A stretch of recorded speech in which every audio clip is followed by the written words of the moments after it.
l'accord de coopération qui lie l'UMOA à la France a subi sa dernière modification, c'était en 1973, il y a donc 46 ans, à l'époque où on évoquait où on engageait l'africanisation de la BCEAO.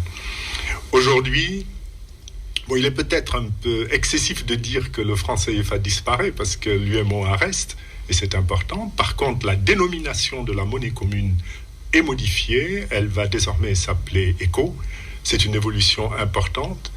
Il y a également le fait que le compte d'opération va être fermé, l'obligation de la centralisation des 50% des réserves de change auprès du Trésor de la français. BCEAO auprès du Trésor français va cesser, et les présences d'administrateurs ou de représentants de la France au sein des organes de décision et de gestion de l'UMOA et de la Banque centrale va également cesser.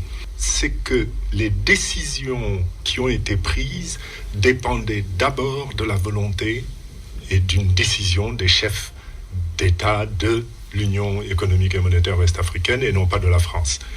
Par contre, je trouve cette réforme non seulement importante, mais particulièrement intelligente, parce que sur les aspects liés à la convertibilité et à la convertibilité à un taux fixe par rapport à l'euro, qui n'est pas une monnaie française, mais qui est une monnaie européenne.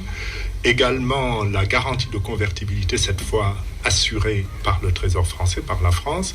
Les choses restent en l'état, et c'est important parce qu'il faut, dans des réformes profondes de monnaie, prendre en compte les risques d'anticipation et de spéculation. Ça ne veut pas dire que les portes sont fermées à des évolutions futures, mais dans cette première étape de réforme, je crois qu'il était important de rassurer sur cet aspect. Concernant la garantie de la France, on parle souvent de garantie de convertibilité. Personnellement, je conteste ce terme parce que la convertibilité du franc CFA aujourd'hui et de l'éco demain à l'intérieur de l'UMOA, c'est une garantie assurée par la Banque centrale des États de l'Afrique de l'Ouest grâce à ses propres réserves.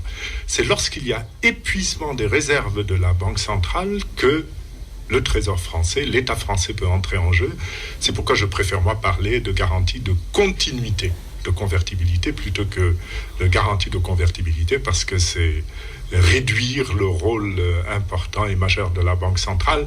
Il faut d'ailleurs savoir que la Banque centrale détient des réserves pour une valeur de près de 9 000 milliards de francs CFA qui couvre près de 6 mois d'importation de la zone UMOA. Très sincèrement, tout ce qui est abandonné n'était pas nécessaire et n'était pas fondamental au fonctionnement de la monnaie commune. Le changement de dénomination, on peut s'appeler AB, ça ne change pas grand-chose. La garantie de convertibilité, elle est maintenue par contre. La représentation de la France au sein des organes de décision, vraiment, c'était pas quelque chose de très utile. La centralisation auprès du Trésor français des réserves de change, ça aussi, c'était pas nécessaire. Il est certain que la Banque centrale devra avoir un compte en euros, tout comme elle a un compte en dollars, tout comme elle a un compte dans d'autres monnaies, en livres. Mais il n'y aura plus obligation de les déposer auprès du Trésor français, et ça c'est une évolution importante.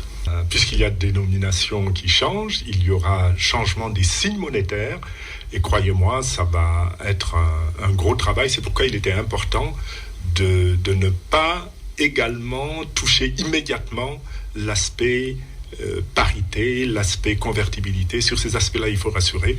Les chantiers qui s'ouvrent sont énormes, en attendant d'ailleurs d'avoir des précisions supplémentaires, parce qu'on ne sait pas dans quelle mesure le franc CFA pourra s'appeler ECO avant que l'ECO lui-même n'existe au niveau de l'ensemble des États signataires. Donc ça, ce sont des procédures qui restent à définir. En France, à l'arrivée de l'euro, il y avait encore, et pendant très longtemps, la circulation de billets de francs français. Ça va être la même chose. À l'arrivée de l'ECO, il y aura encore du CFA. Oui, mais bien sûr, il n'y a pas, ça se fait pas en un jour. Il y a émission de nouveaux billets, mise en circulation de ces nouveaux billets et de ces nouvelles pièces, et retrait progressif concomitamment avec les anciennes, et il y a des délais de retrait qui sont également fixés pour les anciens billets et qui cesseront d'être valides à partir d'un certain moment.